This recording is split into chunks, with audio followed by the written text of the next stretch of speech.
Hi everyone, my name is Ananya Bagri and this is Grace Rasmussen. We are your two careers officers at the Work Law Society for the coming year. And this is our first video as part of our how-to series on networking and how you can use LinkedIn to your advantage. Grace, do you want to go ahead and introduce yourself to begin with? Hi, as Ananya said, my name is Grace. I'm one of your careers officers for this year, second year law student. We're really looking forward to doing this how-to series. Hopefully it gives you some tips and tricks in terms of your applications. Just as a heads up, this is kind of for purely commercial applications, but hopefully there are some transferable tips in here for you. Amazing. So this is our brief schedule, I guess, or our overview of what we will be covering. So in this part of the video, we're going to be looking at how you should be networking in person and our tips for that and how you can maintain your networks. And in part two, we're going to cover how you can network online and use LinkedIn to your advantage. Okay, so the first one is about networking in person. So there are obviously some basics to when you're meeting firm representatives in person. First one being pay attention to the dress code. It's really important that you kind of consider what type of event it is, what you're wearing. You don't kind of want to be out of place. They are hiring professionals, so make sure that you look like a professional. Shake someone's hand. It's polite for one, and also kind of says a lot about your demeanor and your confidence. If you're able to go up to someone and shake their hand, it shows that you've kind of got a bit of a way about you in terms of how you approach and how you engage with people. And again, pay attention to your body language. This is huge, really, really big. You don't know how much your body language can give you away. Are you attentive? Are you an active listener? Are you making eye contact? Make sure if you do have nerves, try not to let that be visible in terms of maybe biting nails, in terms of maybe jiggling your leg under the table, things like that aren't going to help you. So think about your posture, make sure you look open, make sure your body language is positive, maintain eye contact, obviously not too intensely. That's kind of the basics in terms of networking in person. And just to add with body language, it's also always really, really good to echo what the person is saying or to always respond in a certain way instead of, sitting still and just looking blankly at the person as they're talking. Even some yeses or, yeah, that's a really good point that you bring up, like in the middle of a conversation goes a long way because it really shows that you are listening very, very carefully. Mm-hmm. And just to add as well, this is all going to be really important because the careers dinner Yeah. is coming up in December. So if you're looking to attend that, listen to these tips because they are going to be so important for when that comes up. Yep. So the next part of this is going to be talking about how you should be presenting yourself. And the first point does sound really, really cliche, but it's just about the most important one, and that is to just be yourself. If you pretend to be somebody else, then firms and grad rec can always sort of tell when people aren't always being their authentic self or when they're not being the most genuine. And it wouldn't work in your favor anyways in the future because law firms are always looking for people who would fit into the culture of their firm. So if you pretend or if you're trying to act a certain way and that's very different to who you normally are as a person, that's not going to work in your favor in the long term. Another thing is obviously you want to demonstrate your personality. So every candidate in, for example, the careers dinner that we have or any event that you go to will be prepared. They will have good questions and they most probably will be a good conversationalist. So you really need to draw out your character strengths here and differentiate yourself by demonstrating who you are as an individual yourself. If you are someone who is generally quite enthusiastic and bubbly, then demonstrate that side of you. If you are someone who is generally very, or that you consider yourself or your friends consider yourself to be funny, then go ahead and make jokes as well. But definitely draw out your character strengths because that's going to make you stand out over the hundreds of other people that are going to be in the same room as you. Yeah, I completely agree. And what Ananya said at the beginning about being yourself, it is so important. And I think it's so critical to remember that whilst graduate recruitment are the friendly, welcoming faces of the firm, they are trained behaviourists. They are looking at your internal behaviours and whether it's going to fit into the firm. If you're being yourself and maybe you aren't successful networking or in an application, take it as a sign that the firm isn't right for you. As Ananya said, it's a good thing along down the line.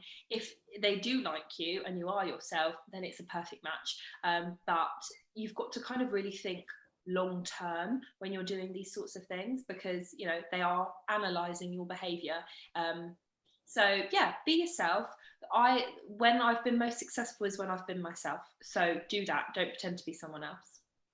And just to quickly add one more thing, law firm applications are quite similar to university applications in a lot of ways, because it's not only the law firms that will be reviewing your application, but it's also you that would be getting the opportunity to review the law firms in a way as well.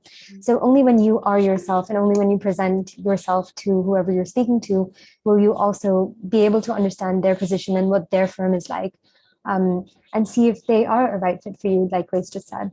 Yeah, 100%. You know, they want you as much as you want them. It's a two-way street. Yep. Right, moving on. Okay, so this is about kind of asking questions. So be prepared to answer questions about yourself.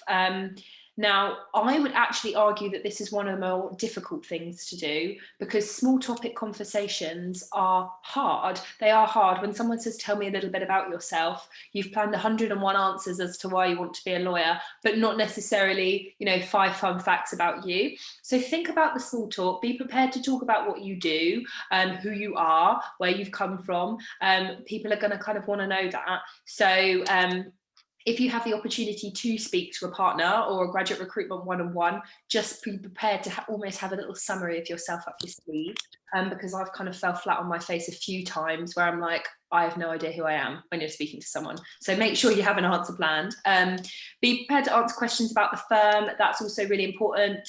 They are going to be perhaps probing you on what you know, what you're interested in, and kind of why you're interested in applying. So make sure you have that up your sleeve as well. But also, and this is so important, is let the conversation flow naturally. Don't interject with kind of rehearsed facts. Don't kind of ask a partner about a random deal that happened 4 years ago and whether he can remember how much money. They're there to engage with people and to learn more about you and more about how you're going to fit in the culture of the firm.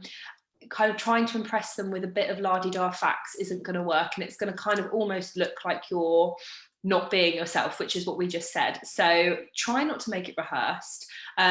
Obviously, if you want to bring up a deal that's happened that you're interested in, by all means, but make it natural. Don't make it like I'm trying to prove something to you, because they're not interested in that. So yeah, that's kind of the question side of things.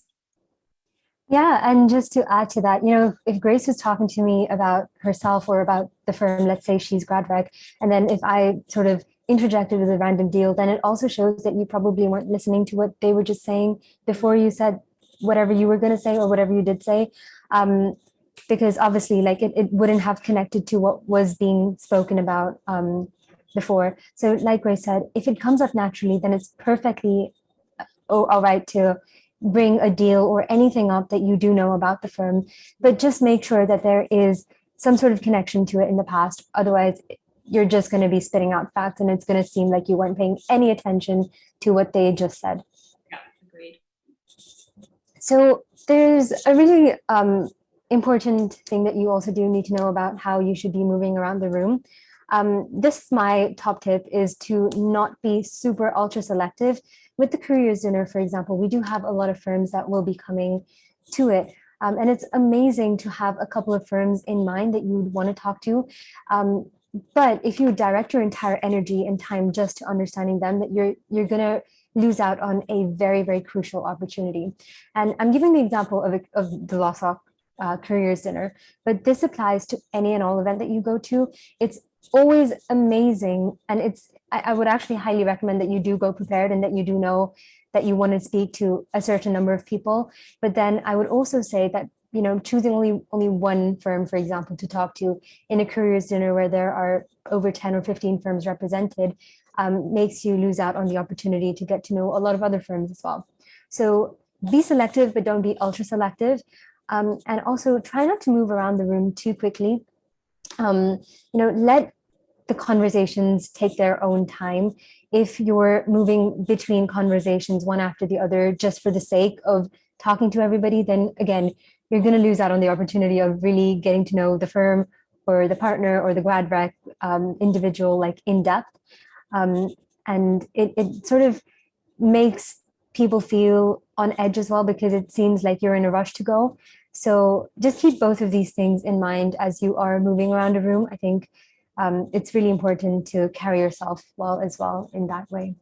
Yeah, I completely agree. And in a kind of strange way, it is a little bit like speed dating because you kind of go in and know what you're looking for, but don't kind of rule out anything too much. I would always, hand on heart, say, and anyone who's a law student will tell you, don't obsess over one firm because Yep. the likelihood is they'll break your heart and they won't take you. If you have a dream firm, there's likely to be about 5 that are very similar. But likewise as well, if you are going in to an event like that, it's good to make sure that you know what you're not looking for. There are certain firms in mind that you would never consider because it's just not what you want. They don't offer maybe a certain department, a certain culture of lifestyle. The hours are too much. Think about that when you go in. But yeah, as Ananya said, it's a fine balance, and make sure you kind of get in the middle. Okay, so what to kind of do after networking, which is almost kind of as important as networking whilst you're there, I would say. So take a private note of who you've spoken to. You can connect with them on LinkedIn. It's a great way to connect. Legal professionals, pretty much all of them are on there. You can kind of send them an email. You can send them, when you connect with them, you can send them a message request, and just kind of continue to build a rapport. I wouldn't say that there are kind of no direct benefits to connecting with people on LinkedIn. Just because you've connected with a partner, it doesn't mean you're going to get an interview. But it really helps you get an insight into what the firm is like. If you're getting partners that are connecting with you on LinkedIn, willing to kind of message you back, willing to engage, that says a lot about the sort of people that they have at their firm and the kind of culture at the firm. Doesn't necessarily mean you're the number one name on the list and they're ready to hire you. But yeah, just kind of bear it in mind. It says a lot about who the people are at the firm. And also you can add it to your application. Take notes of what you've heard, take notes of names, say that I heard from blah, blah, blah, blah, blah. That's really helpful and kind of shows that you've remembered what someone said, you've remembered something, shows you've really listened.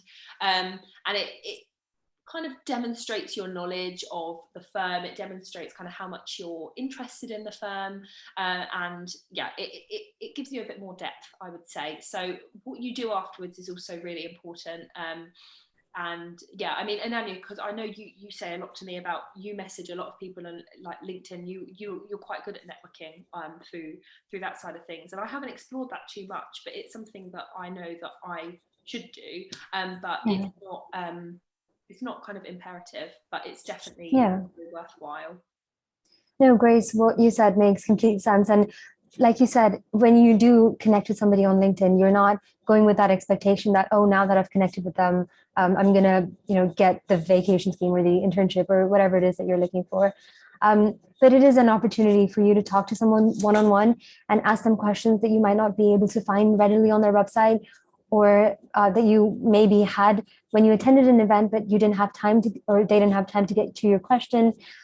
So it is a really, really, really good way of getting an insight into the firms. And when you add that to your application, it demonstrates your interest into the firm as well. When you say that, oh, I've spoken to Grace Rasmussen from Clifford Chance, and she was telling me all of these things about the firm.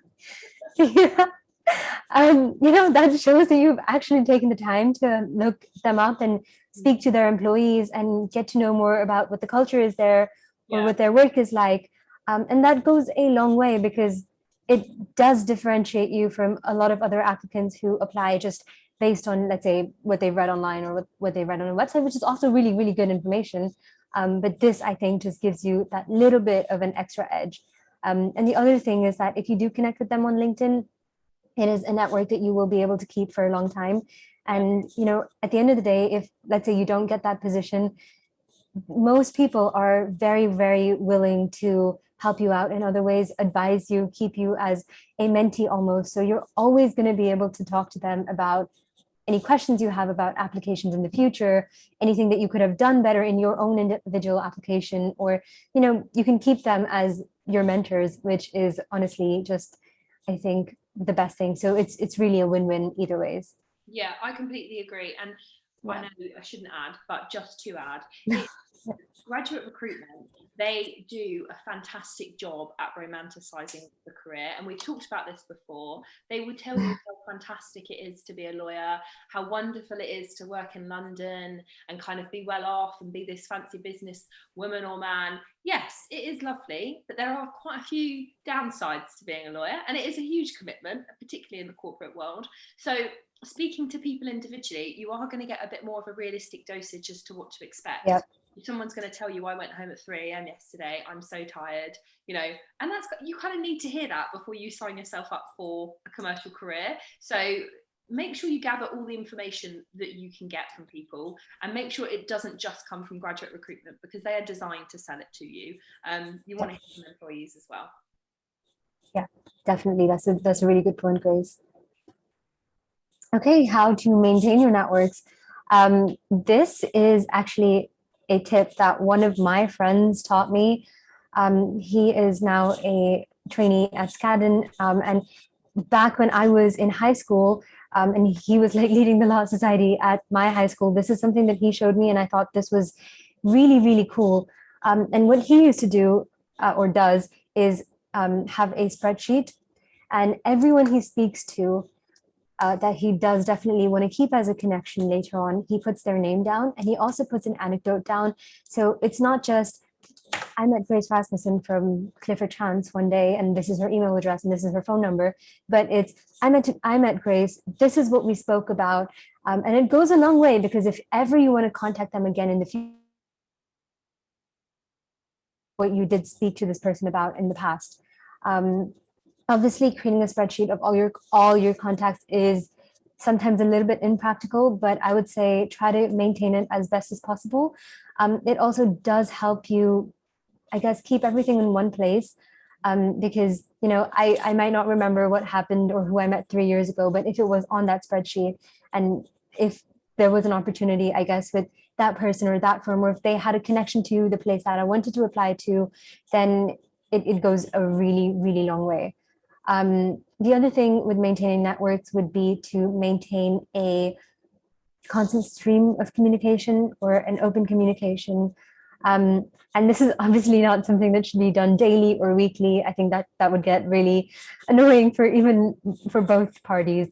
But every couple of months, I would say every like 3 or 4 months, you can always reach out to them, and, you know, maintain that network. And I think the one thing that a lot of people forget, and we've been talking about professional people a lot, we've been talking about grad rec, we've been talking about partners, we've been talking about employees or people within a law firm. I think that is one element of networking, but a lot of people forget that networking actually is something that you can also do with your own peers, because at the end of the day, you and your peers are going to be, I guess, going through the same experiences together. And maybe 10 or 15 years down the line, one of your peers might become, I don't know, like a partner at a firm. And you would always have, let's say, that connection, or that person that you can reach out to if in the future you decide to apply to that firm. Or you might see one of your peers doing something really drastically different with their law degree, and maybe you think it's time for a career change of your own. You know, maintaining networks with your peers, and I guess keeping in touch with them as well through social media, can be a massive advantage to you as well. Um, I think a lot of people do forget that, but it's something that I think that people should be doing a lot more as well. Yeah, definitely. And it's so important to remember that people inspire people, Yeah. especially law students love to hop onto LinkedIn and brag about what they've done in the last week, day, I don't know, hour. So it's, if you are looking for work experience and someone's gone, oh, I've just done this legal cheek event, blah, blah, blah, blah, blah, it's quite helpful because it reminds you that maybe you could do that as well. So you've kind of got a little personal reminder on LinkedIn every time you hop on because someone's telling you about something that they've done. So that is really helpful. Can sometimes get a little bit pressurizing, but it is really helpful. But like Ananya said, you'll probably be finding that you'll be on the same SQE year as some of these people that you're meeting in your first year schemes. The likelihood is, 50% of them will go on to be successful lawyers, so you'll probably find that you'll meet them again at some point, and it's good to kind of have friends when you go into that environment. So every little student that you meet around the country, in whether it's a vacation scheme or a first year scheme, just find a way to connect with them, because the likelihood is if you stay in the industry you will find them again at some point. So as Ananya said, it's so important to stay in touch with your peers as well. Yeah, and I'll add a quick point here as well. This is actually something that had happened to me back when I was in high school. But I had a childhood friend who I hadn't spoken to for over 10 years because I had moved countries, but we had randomly gotten in touch with each other after 10 years again. And it was just mostly like quite like professional in a way. But then a couple months after that, he actually reached out to me and asked me if I wanted to be a part of his team for a competition that he was doing. So it's just those small things as well. Like if you maintain those networks with your peers, then I guess you get to elevate yourself and the other person together. Like you get to rise together and do things together as well. And a lot of the times they do become your friends eventually, and it can never hurt to have more friends. Yeah, teamwork makes the Yeah. dream work. No students together. You can't do it alone, I promise you. Great, lovely teamwork here as well. Yeah. All right. Well, that is the end of this how-to series on networking. It's focused mostly on networking in person, but part 2 of this series, or this particular topic within the how-to series, is going to cover how you could be networking online through LinkedIn. We have mentioned a couple of things already, but the next part is going to cover more about sort of the LinkedIn algorithm and how you can optimize your profile. So definitely stay tuned for that. And like Grace mentioned, the Law Society does have a careers dinner in December. So stay tuned for more updates on the same. We will be also recording many more how-to videos on various different parts of the application process. And it will cover everything you need to know, from telephone interviews to situational judgment tests to the Watson Glaser and everything. So thank you so much for tuning in, and we hope to see you next time. See you later. Bye.